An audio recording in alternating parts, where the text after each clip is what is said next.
Welcome to the Nurses Out Loud radio show. We will be starting in a few moments, so please stay tuned. If you are watching on social media, please give us a like, share, and follow. And for those of you who would like some more info, please go check us out at nursesoutloud.com. Thank you.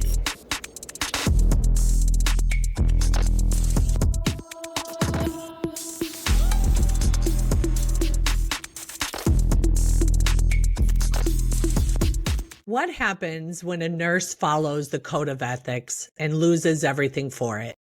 Today, we're talking with a woman who refused to stay silent when she saw the unthinkable. Michelle Spencer, a dedicated postpartum nurse and mother of 3, watched her hospital go from 1 stillborn baby a month to 4 a week, all following the COVID-19 vaccine rollout. When she spoke up, her warnings were ignored. When she shared internal data, she was punished. And when she refused to violate her conscience, she lived out every ethical provision our profession was built on. Respect for human dignity. Michelle saw each baby as a sacred life. Commitment to the patient. She put mothers and infants before institutional loyalty. Advocacy for health and safety. She sounded the alarm when management buried the truth. Accountability. She took responsibility for her practice when others simply followed orders. Duty to self. She refused to compromise her moral integrity. Creating a just environment. She demanded transparency in a system built on silence. Provisions 7 through 10, collaboration, policy, justice, and global health. Michelle is now living all of them through a landmark lawsuit filed against Community Health System in Fresno County Superior Court. This isn't just a legal case. It's a test of conscience. It's a reminder that ethics are not optional in nursing. They are our compass, our covenant, our courage and action. I'm Jody O'Malley, and this is Nurses Out Loud. Stay with me today because we're walking provision by provision through what happens when one nurse dares to live by the code, even when the cost is everything. Michelle, I want to start by thanking you. Not just for being here, but for standing when it would have been easier to stay silent.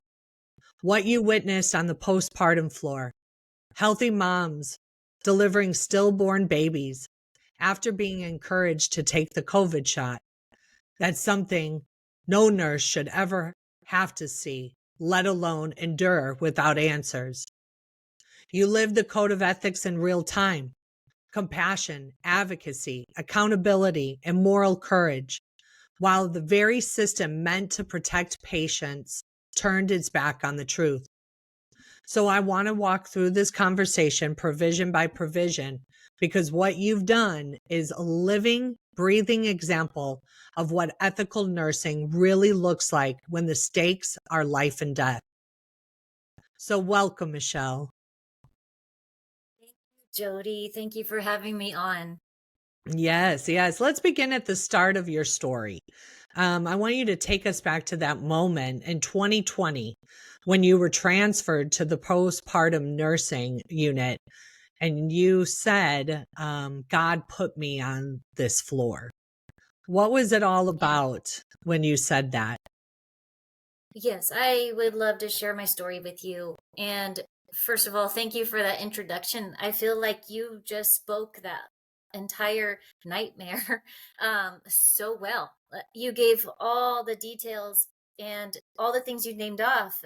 It's almost like you were there. And so I think that talking about the nursing provisions is huge and something that has been underestimated for a very long time. And so before I tell my story, I remember another nurse told me that there is a nursing provision where if you see something, a safety signal, you have an obligation as a nurse to speak out about it, and you can't be punished for that. And that's exactly what happened. I saw this huge increase in babies being born dead, and it's a public health issue.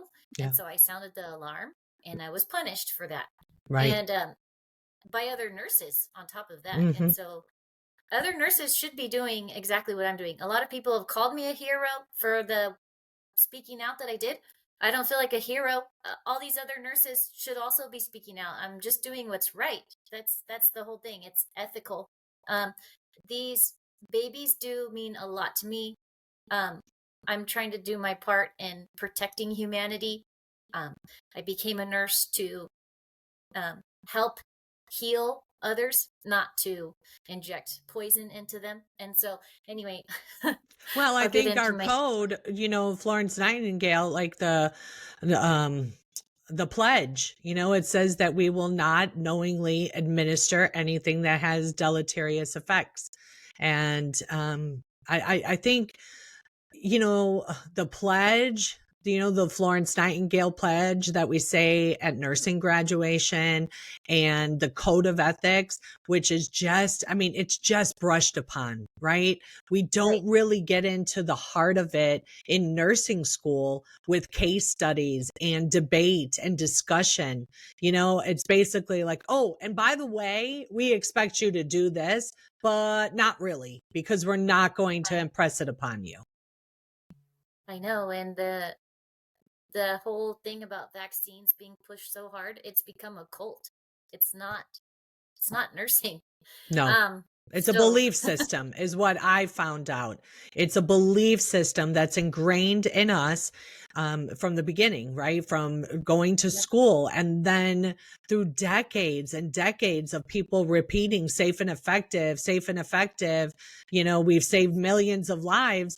We just keep repeating these falsehoods, right? Because they're not grounded in science, which we know now, but you're only going to know it, guys, if you do your own research, because the hospital's not going to tell you that. Your nursing textbooks aren't going to tell you that. The government surely is not going to tell you that. We got to dig deeper. And so, yeah, no, I appreciate everything that you've done.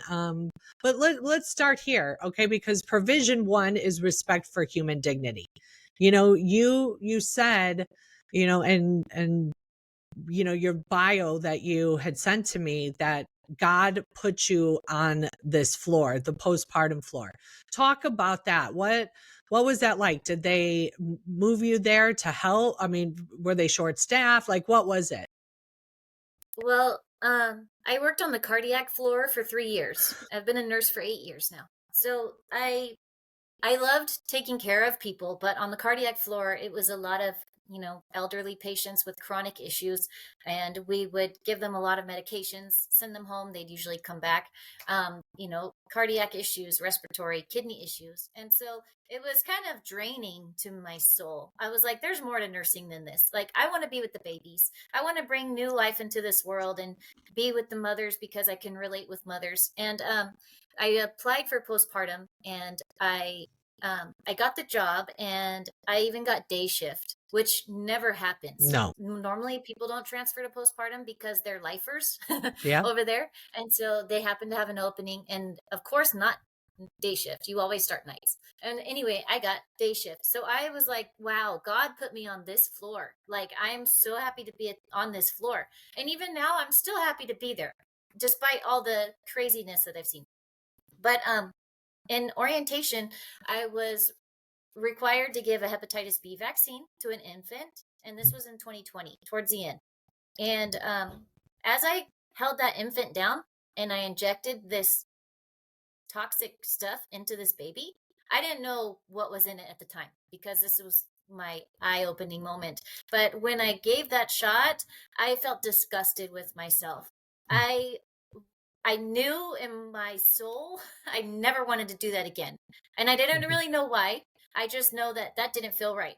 And so I went home and I told my mom, And I talked to my mom on a daily basis. We were best friends basically.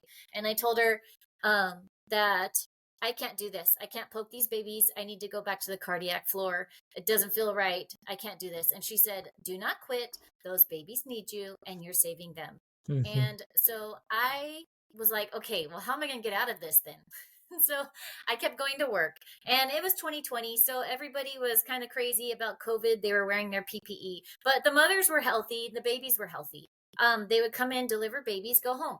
And it was nice. I was learning a lot. And then 2020 rolled by. I'm sorry, 2021. And I heard that these did you have a question? Yeah, I was going to say because it was something about with the Hep B.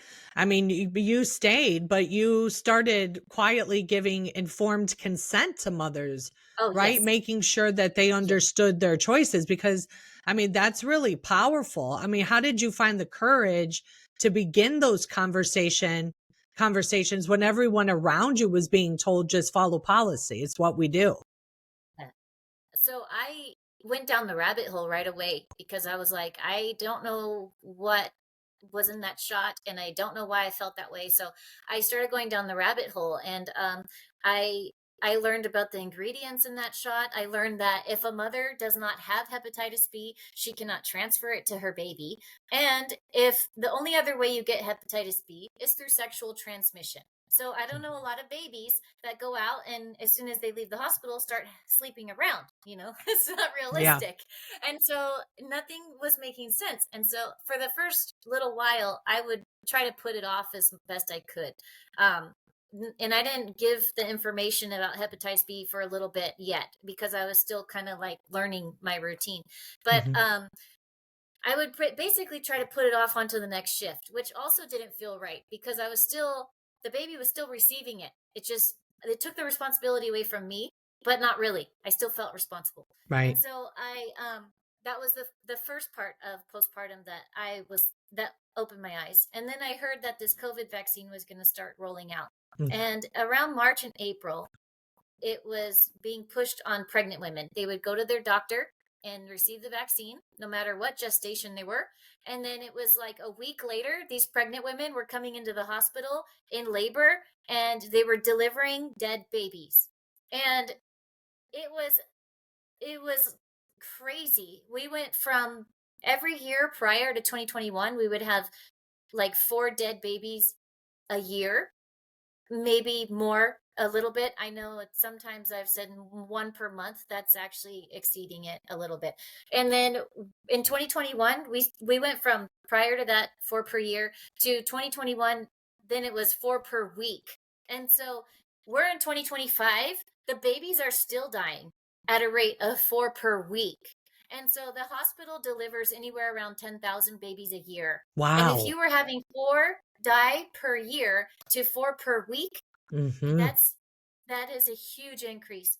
And so I was noticing this and I'm asking the other nurses, like, hey, what is going on? Why are we having all these dead babies? And other nurses were like, I don't know, pesticides, or it could be moms aren't that healthy these days. Like, everything but the obvious. And I mean, I knew from the beginning that this was the COVID vaccine because it was right when it started rolling out. And I was already questioning the hepatitis B vaccine. So it was all kind of coming together. Mhm. And 2021 rolls by, the babies still are dying. And then my mom got sick in November. And so I took her to the hospital after I tried taking care of her myself. I ended up taking her to the hospital, and they unleashed the hospital protocols on her. They gave her remdesivir. They totally they did all these things against her will. They flat out murdered her. And I fought so hard to be there with my mom to advocate for her. And they kept saying, no, you can't be here. It's our policy. Mhm. And I was so disgusted with the hospital, and I tried to save my mom's life, but I couldn't. I was helpless, and I felt like they were like laughing at me the whole time. And so when my mom was killed, I told my brother, I said, they messed with the wrong nurse. They will pay for what they did. They shouldn't have killed our mother. And I will expose this hospital system for the evil that it is. And I just promised him that. I spoke it out into the universe. I truly had no idea what was all going to come from this. But now looking back, I did exactly what I promised to my brother. And so It's kind of crazy. My story feels kind of crazy. So anyway, Well, let me ask you, are you still there working? yes, You are still yes, there working. Okay. yes, Okay, so I did know. they ever try to terminate you? Yes, I think so. Okay. Uh, so I kept going to work after my mom died. I wanted to quit, but I kept hearing my mom say, "Do not quit. Those babies need you, Mhm. and you're saving them." And so in 2022, in September, I got this email from the nurse educator who said, the email read, "As you all know, there's been an increase in fetal demises, and in the month of August, there were 22 of them. And that ties with the number of July in 2021.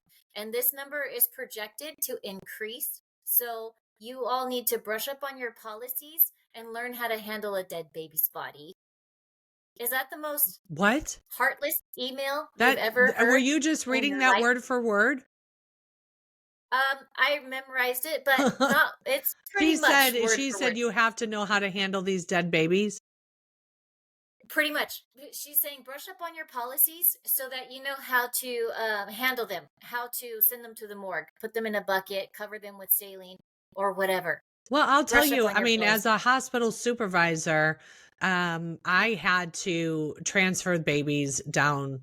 And I mean, I can't tell you, I've gone into the dirty utility room and the fetus is laying there, just in, sterile cloths on the counter. It's And heartless. heartless, like I've opened it up and I'm looking at this baby and I find out that it was a 20-week old, and I just broke down because I lost a baby at 20 weeks. And I thought, and I'm I sorry. never got to look at it. They never showed me the baby. They just took it away as though like it didn't happen. I mean, yeah, I don't think we handled that very well. Because I went No. home and my breast swelled with milk. My body reacted as though I had a baby. And I went into a deep, dark depression, for a couple weeks. It was Mhm. really hard to get out of it, but it showed me how dark that space really truly is. And of course we have all the hormones going on and all of that. I mean, I had two children that I'd stayed in my room. All I did was sleep for 2 weeks. So yeah, I hear you with that. Wow. I'm Okay. So sorry. when when you're noticing like that there are more babies dying than normal, how did you have these conversations? Did you try to engage with I can only assume, we're working side by side, with our staff for, 12 hours a day. So we talk about a Yeah, lot of things. How did you talk to them? What were they people were in saying? denial. Yeah. Yeah, they were in denial. I kept saying, "Why are these babies dying?" I'm like, these I even said the COVID vaccine is doing this. Look at this. Like, this is not normal. And they would say, "No, I don't think so." And they're just in denial. It's like there's a wall. And so I kept being observant. And then when that email came out, I was like, "Oh my God, this is exactly what I've been saying and what we've been seeing." And the woman who wrote it as if it's not from the vaccine. Mhm. She didn't, that email should have said, "Because of all these dead babies, we need to figure out what the hell is going on." That's what it should have said. But it said, "Because of the dead babies, you need to brush up on your policies." And when my mom was being murdered in front of my face, they kept saying, "You can't come in. It's our policy." And so I am so sick of policies. Policies should never override human life. No. So I took that email. I sent it to my friend who is in contact with RFK. They're friends. They were in the Vaxxed movie, the first one. And so she sent that email straight to RFK. And I didn't know in the moment. When I sent the email to her, I didn't really know. I didn't think, okay, what's going to come from this? I just knew this is some serious stuff. And I sent it to her. She sent it to him. He sent it to 16 people or so. He said, "Here, take care of this." And then, so then I started receiving calls from people. They're like, hey, can you come on my podcast and talk about this email, or talk about what you're seeing? And I'm like, yeah, of course, because I just know for a fact, I have learned this, I've lived this. No matter what, as long as you do the right thing, God will provide. Because I know that I could have been fired. When I sent that email, that was a huge risk that I took. But I didn't even hesitate, because that thought wasn't even in my mind. But I know for a fact, put your career on the line, because money does not override human life or babies' lives. So I started speaking out. I ended up in the Died Suddenly documentary.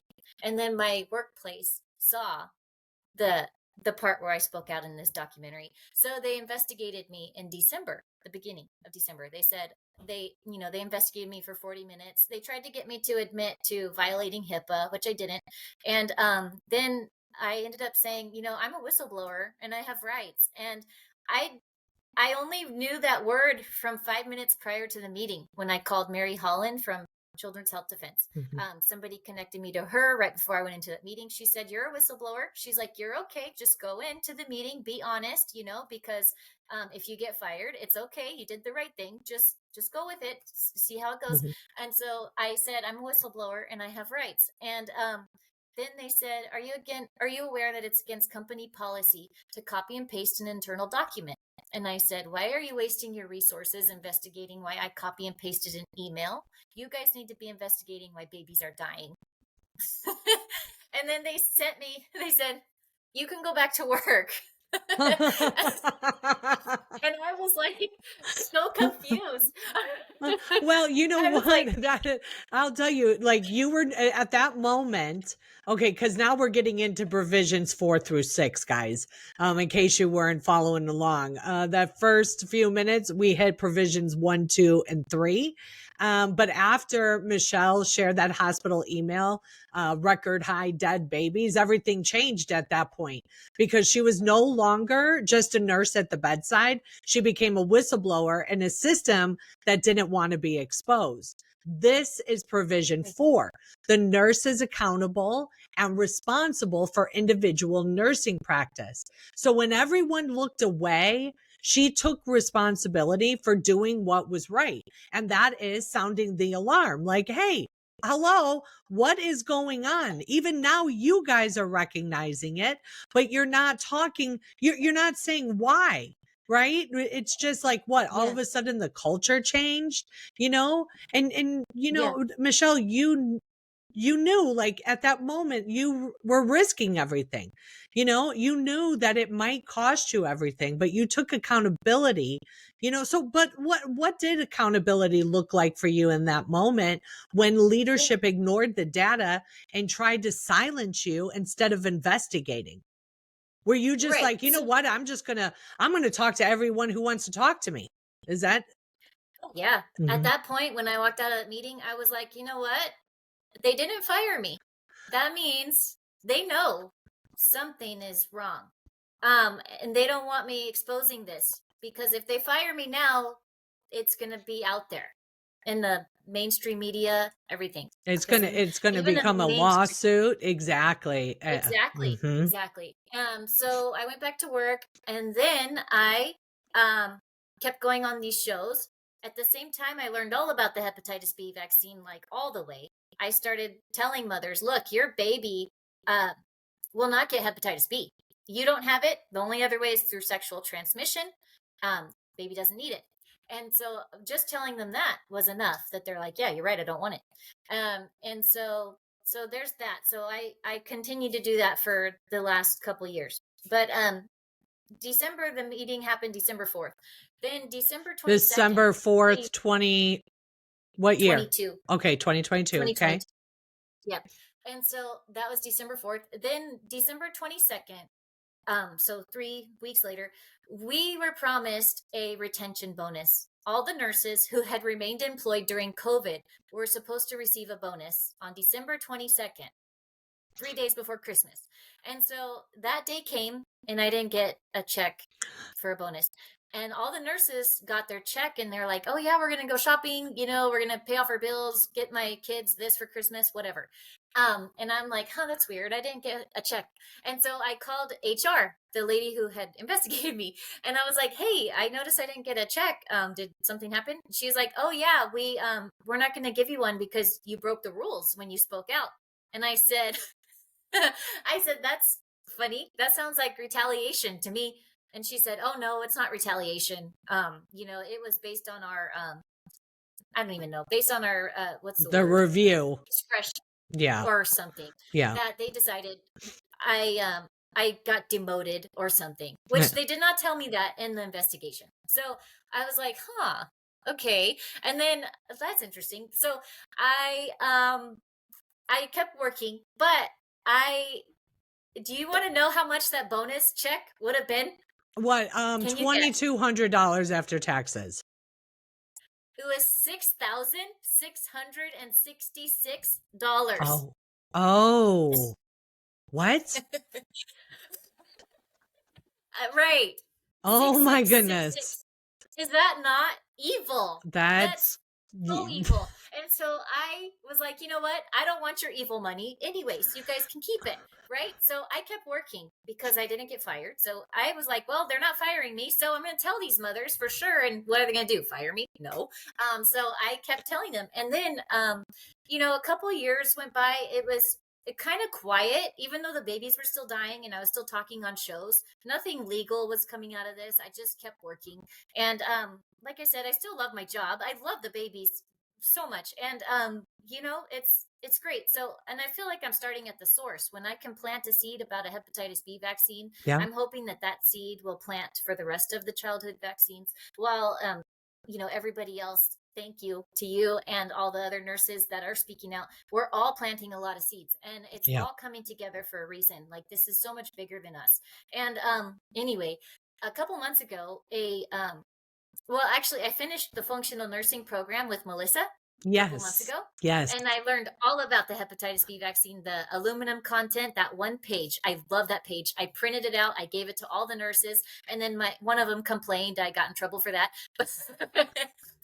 Well, what did they say? What did they say getting in trouble for? What? Tell me. Yeah. So I passed out that flyer with the aluminum content, and my boss said that I can't do that. It's against policy, that it's considered soliciting. And I was like, okay, that's fine. But really, I already gave it to all the nurses. So because it had Functional Nurse Academy on there. Probably. But I don't know. But it doesn't, because I mean, if you think about it, it's like so coming back to the ethics, the code of ethics, we have a duty to continue to educate ourselves, to grow the profession. So you sharing about Functional Nurse Academy and getting a functional medicine certificate, right, for nurses, that is part of the provisions. I believe that's provision 8, right? Is professional. Well, we're going to get into it, right? But here, provision 5, because I want to stick with the provisions here as we're telling the story, is our duty to preserve our own moral integrity. Okay. So the nurse owes the same duty to self as others. All right. And that means protecting our own soul when the system asks asks us to betray it. Right. So you telling mothers about the Hep B, giving them information so that they can make informed decisions is even if the workplace does not support it, our patients need to have all the information so that they can make an informed decision. So, I mean, that in you protecting your duty to self, right? Like your faith, your healing journey, your coping, and provision 6, which the nurse promotes a safe and just work environment, right? You saw the babies dying, the data being buried. You talked to your coworkers. They were afraid to speak up. But what you did was try to make that environment safer, not just for the patients, but for your peers. So absolutely. Yeah, definitely. Um, and this is all it's about is informed consent. I mean, so because of that aluminum document, the paper on the vaccines and the aluminum content, that really helped me a lot. And when Oh shoot. I'm so sorry. I just looked at the time. We got to go to break really quick. oh, Really quick. I forget about these breaks. I can talk. All right, guys. So I you know. are listening to Nurses Out Loud.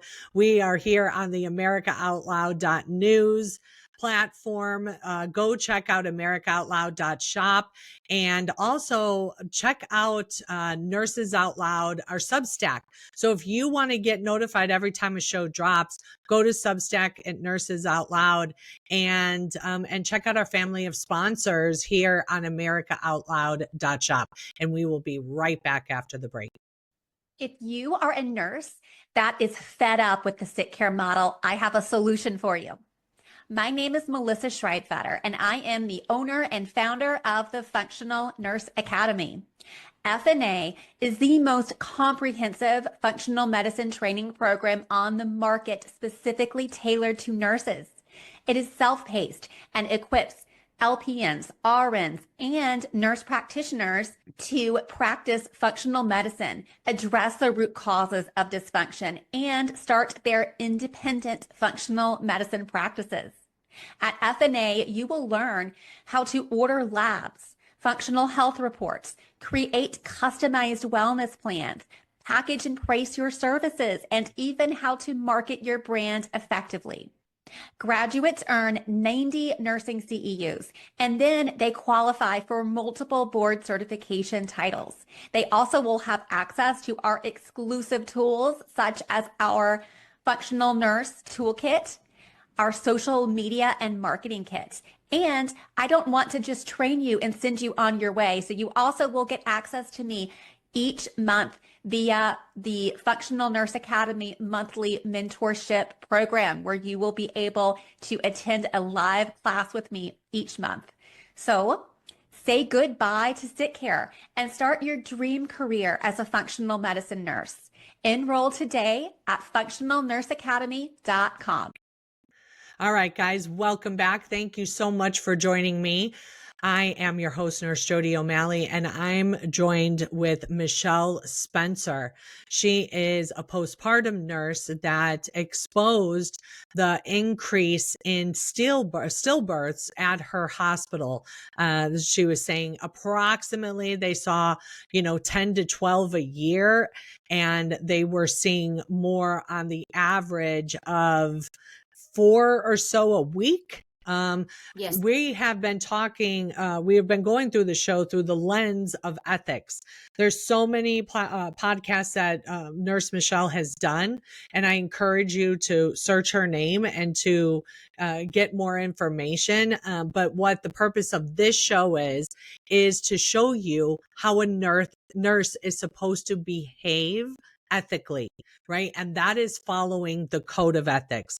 If you guys are interested in learning more about the code of ethics, go to righteousrn.com.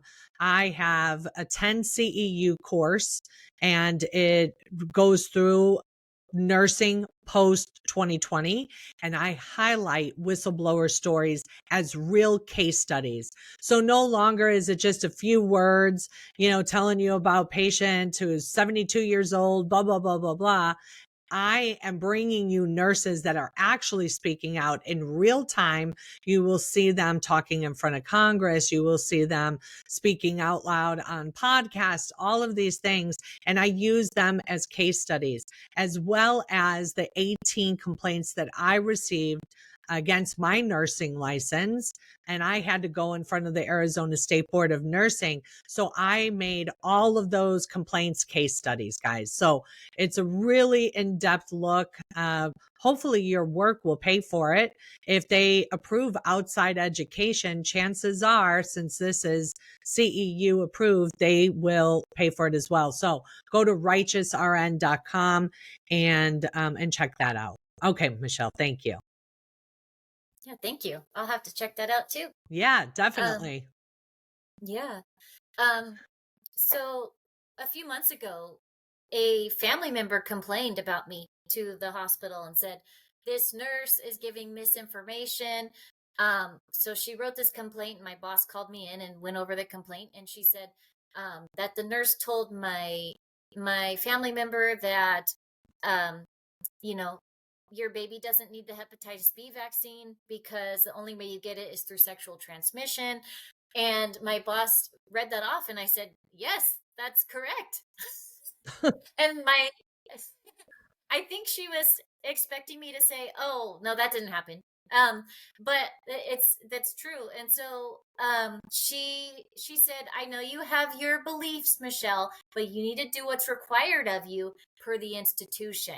And you have to be careful not to give biased information.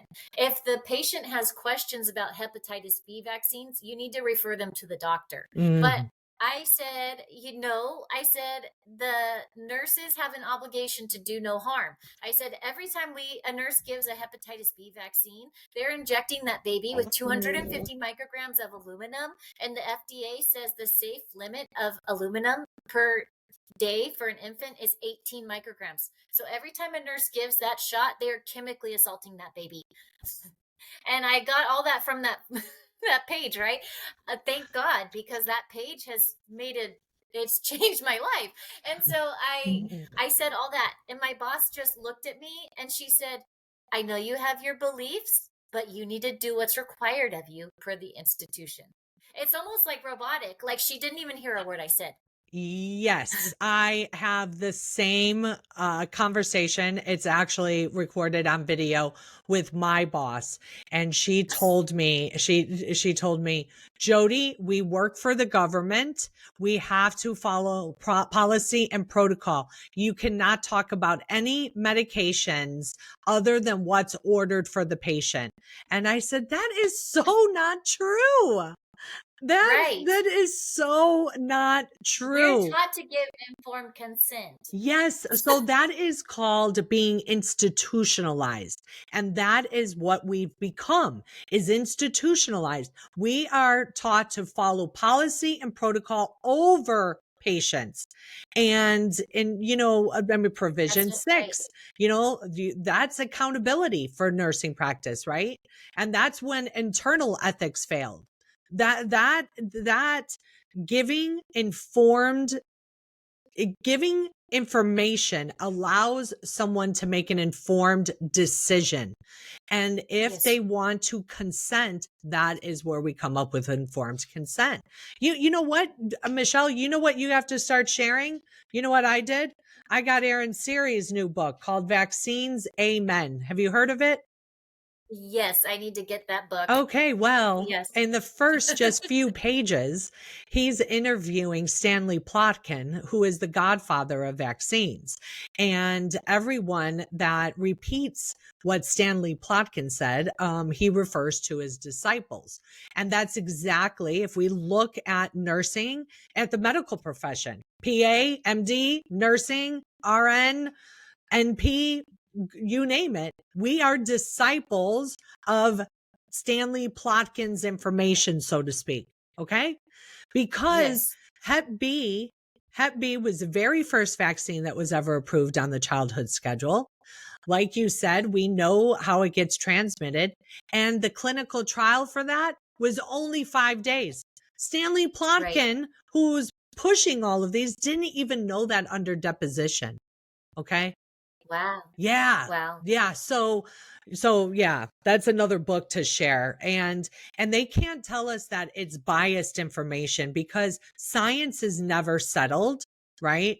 We know that. And if we cannot engage in discourse, then what do we have? We have a system that just keeps telling us what we can say and what we can't say.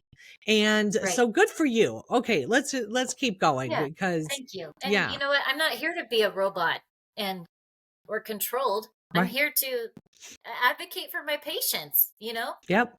Like I said, I truly do love these little babies. They're miracles, and I'm not going to harm them. It's that simple. Right. So, and if the parent wants it after you tell them this, then you know what? Fine. Then that's their choice, right? That's their choice to do that. And I know it's hard. I get it. But what are you going to do? Leave the bedside? I mean, that's a choice. There's actually a new updated code says that if you are working in an area that is not aligning with your integrity and your beliefs, that it is your moral duty to leave it. Right. So we can't keep complaining about it, in a sense. And if we are going to continue to complain about it, then maybe that's the time where we need to exit. Right. I mean, Oh, I've definitely considered leaving because yeah. of that reason. Yeah. And the dead babies. But every time I think about leaving, I hear my mom say, "Don't quit. Those babies need you." And so but I'm telling you, every time I tell a mom, I give a mom informed consent, the information, 99.9% of them don't want it. Yeah. And so Yep. if after I give them all the information and they still want it and their baby, yes, that's their right. That's But right. that's not the case. That's not how it goes. So that's a blessing that I can plant those seeds. So after that meeting that day where my boss said it's not about my beliefs, which of course it's not about my beliefs. I wasn't talking about my beliefs. I'm talking about the information I have just read from the functional nursing program about the aluminum content and how it's not safe to inject into a baby. That's not a belief, that's a fact. And so anyway, when I came out of that meeting, I was so frustrated that I called Mary Holland, the CEO of Children's Health Defense. Since RFK went to HHS, Mary Holland is now the CEO. I called her and I said, "Hey, I need help over here in California." And I had met her recently in New York, and she said, "If it gets bad over there, call me because I can help you." So I called her, and she sent me Greg Glaser, the attorney here in California, and he is like on fire. Like he's always researching. He's hardcore. I appreciate him so much. So he reached out to me, and then he heard my story, and he wrote a letter to CHD proposing that we start a lawsuit and if they would fund this for us. And they wrote back and said, yes, that they will pay for me to fight this battle. This is David and Goliath over here in California. Yes. And they're going to pay for it. And I'm like, wow, this is like amazing. And so what is the lawsuit exactly? What does it say? Yeah, so the lawsuit would not even be able to come into existence if it weren't for the fact that they kept that evil bonus. Because they retaliated against a whistleblower. And so that's retaliation. That's if it weren't for that one little simple act where that's pennies to them, that 6666, that's nothing to the hospital. They were just taking a jab at me because I was, they were intimidating you.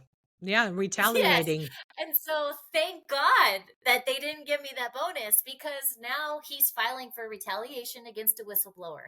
And so because of that, he wants to go into discovery about the dead babies because they have not investigated the dead babies. They did investigate briefly after my investigation when I said you have an obligation to investigate.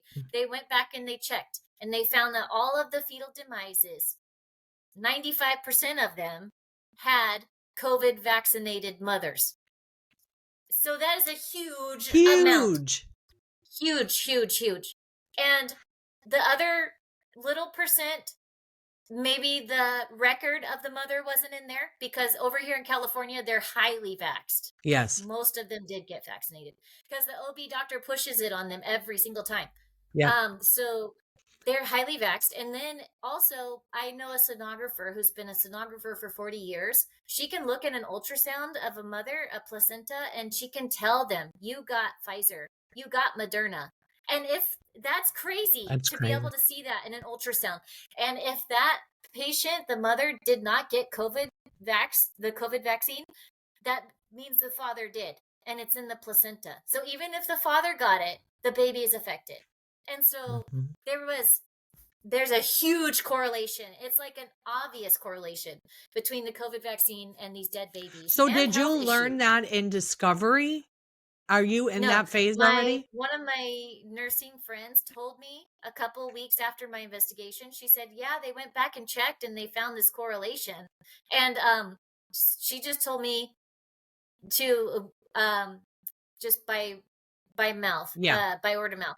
And so now that I've been working with Greg, I've told him that. So he's going to try to get an order for Discovery to go back and check the Okay. fetal demises and the COVID vaxxed mothers to find the correlation, which is clearly there because they already did that.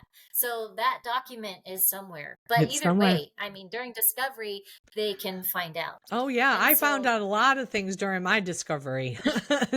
A lot of things. Yeah. I right. mean, but it's Yeah. incredible like how your courage has now turned into a movement of justice, which Yes. is just amazing. I mean, this guy should just remind you that the code of ethics isn't just something, that you learn once in nursing school. I mean, it's literally what separates a profession from an institution. It's Yeah. and we talked about how we are really systemically institutionalized and we don't know it. But look at Michelle. I mean, we still have a little bit more time here, but I really want you guys to pause and think about this. She is blowing the whistle and talking about these things all over for a couple years now. She has, and she still has a job. You know why? Because they know that if they fire her, right, that it's retaliation. So really, truly, Michelle, I mean, how is that to work in a system where you're like, you can't do anything wrong, right? Like you can't be late, you can't call off too much. Yeah. How is that how is it even with your coworkers? Are they supportive of you? Because that's also new in the new 2025 code of ethics that we are to support whistleblowers. Yeah. So at first they weren't. It was hard. And it felt like I was living in a twilight zone for a long That's how time. I start my I book off. still yeah. I still feel like I'm in a twilight zone, but I also feel like I know this is so much bigger than all of us and God is working through me. Mhm. He's guiding me the whole time. I mean, every time I walk into that hospital, in my head I say, though I walk through the valley of the shadow of death, I will fear no evil. Yep. That goes through my mind every time. And I just keep going. I take it one day at a time. And so my coworkers they're pleasant. I mean, at first a lot of them weren't, or I think they were intimidated maybe. Scared. But over the last couple of years, a lot of them have said, "Oh yeah, we know the COVID vaccine is killing babies and making people sick," and or they say that they regret taking it, and they've woken up to it. And then on top of that, I've been so verbal about the hepatitis B vaccine, and I've given all the nurses the paper with all the vaccine contents of all of them, the Mhm. aluminum and all of them. And now a lot of them are not comfortable giving the hepatitis B vaccine, and they even try to get out of it. And so Mhm. even though it's a big system and I'm fighting the system, and it's going to take a lot more people to fight back, I feel like I'm starting at the source, Mhm. and that my efforts will pay off. Well, I know they they will. already are paying off, right? Because Yeah. the provision is actually provision 7, and that's the nurse advances the profession through research and policy. And it's like you didn't just point out a problem; you brought data, documentation, and collaboration to the table. That is the process, right? You connected with Dr. James Thorpe, who is an OB doctor, Yes. right? And I his love him. findings, Yes. yeah, and his findings Yeah. aligned with what you were seeing on the ground. Right. Okay, so I'm in California and he's in Florida, but he knows sonographers all over the United States because he does remote ultrasounds. And so he saw that the numbers correlated. Like the same thing that was happening in California is happening everywhere, Yep. and especially in the higher vax states. Yep. Yeah. Yeah, Yeah. I mean, it's one thing to feel that something is wrong, but it's another to have the evidence to back it up. And you bridge both exactly. of those, Michelle, and by doing that, you reminded nurses everywhere that advocacy isn't gossip. It's science, ethics, and integrity combined. Provision 8 calls us to collaborate for public health and social justice. You've done that by working alongside physicians, lawyers, Mhm. journalists to expose a pattern that was really hidden in plain sight. When Right, leadership dismissed your warnings, you went to higher ground. And now right. through this lawsuit, the truth is reaching the public record. And that's what collaboration looks like, guys, is working across disciplines with people outside of nursing to share your mission to protect mothers and babies. So, yeah, kudos. Girl, I'm so happy we Thank you. finally got this I scheduled. know. Yep, me too. Yeah, I Yeah. mean, that's really powerful. Provision 8 envisions nurses serving as moral compasses in a fractured healthcare system. But let's touch on something a little bit deeper here, because Provision 9 is the nurse must articulate nursing values, maintain integrity in practice, and integrate principles of social justice into health policies. So you're not just defending your own reputation, you're defending the very definition of ethical nursing.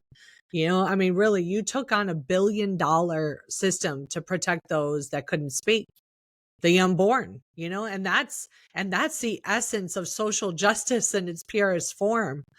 How has this experience reshaped your understanding of justice? Not just like a political word, but like a moral one. So ask that question one more time. How has this Yeah, like experience how is shaped? it, reshaped the like justice? Like you're seeking justice for these babies, for these mothers that were coerced into taking an experimental injection with really not all the information, right? Like how Right. how has this really grounded you more in your faith and your sense of calling to pursue truth? Yeah. 100%. I want the truth to come out. That's all I want. These mothers deserve justice for the babies that they've lost. And even they all have health problems now like we've never seen before also. And Mhm. where I felt like I was back on the cardiac floor, which is not normal. Young mothers delivering babies should not have the same health issues as elderly with cardiac and respiratory and kidney issues. Yeah. So they need justice. They deserve justice. These mothers need to know the truth. They believe it's an isolated event because nobody's telling them otherwise. Mhm. So they come in, they miscarry a baby, and they don't realize that there's like 3 or 4 other babies that were miscarried or delivered, like at full term babies that were delivered already dead. They don't realize that that already happened this week. Yeah. So no one's telling them that there's a serious problem. It's because the doctor pushed the COVID vaccine on you while you were pregnant. And they push all kinds of vaccines now. Actually, they push the Tdap, the flu, the Mhm. RSV now, and then the COVID. I'm sure there's another one. It's an entire cult. And they're pushing it hard. And so nobody's telling them, oh, it's because the doctor lied to you. So Yeah. the truth needs to come out. The thing with the justice system, I I hope that there's justice for the truth. Um, Mhm. that's my worry, is that they're gonna have some sort of like way of getting around it where it doesn't come out. And so I have to figure out a way to not let that happen. The truth needs to come out. The Well, babies are still dying. yeah, I'm And I'm right there with you on that. I mean, I think we were both called, uh, by God to expose this, and it's been a hard road, right? It's not easy. right, I no, I'm back in the ER. I'm working in the ER. I've been back for the last almost 3 years now. I see it. But Michelle, I look at it as though it is our job to do what anyone can hope for is that you're following the will of God. Okay. To remove your own will and then follow what his purposes are for us on this earth. And then leave it all to him, because if not, we will go crazy. We will we will be anxious and all of that, and, the closing it up here also too, provision 10. So provision 10 is the nurse's responsibility to global health. And so I think it just reminds us, like, when one nurse, people think, oh, my voice isn't going to matter, or nobody on the floor is going to back me up. That doesn't matter. That doesn't matter. Are you called to do it? Because if you're called to do it, God is going to take care of you. Right. And he tells us, he tells us, like, I take care of the birds in the air. Do you think that I'm not going to take care of you? I mean, basically that's me ad-libbing the Bible, but okay, honey, final thoughts. We only have, another like 30 seconds here. Well, final thoughts is I welcome people to reach out to me. You can find me on Facebook at Healing Ground, and I'm also a postpartum doula, and I'm very holistic minded. So I love to be a resource for people, and just keep sharing the truth wherever we can. We've been silenced a lot as nurses. So I've asked a lot of nurses to join me and speak up with me, and they all kind of say the same thing. They say, I appreciate what you're doing, but I really need this job. And to me, that translates to, oh, I'll sacrifice babies for money.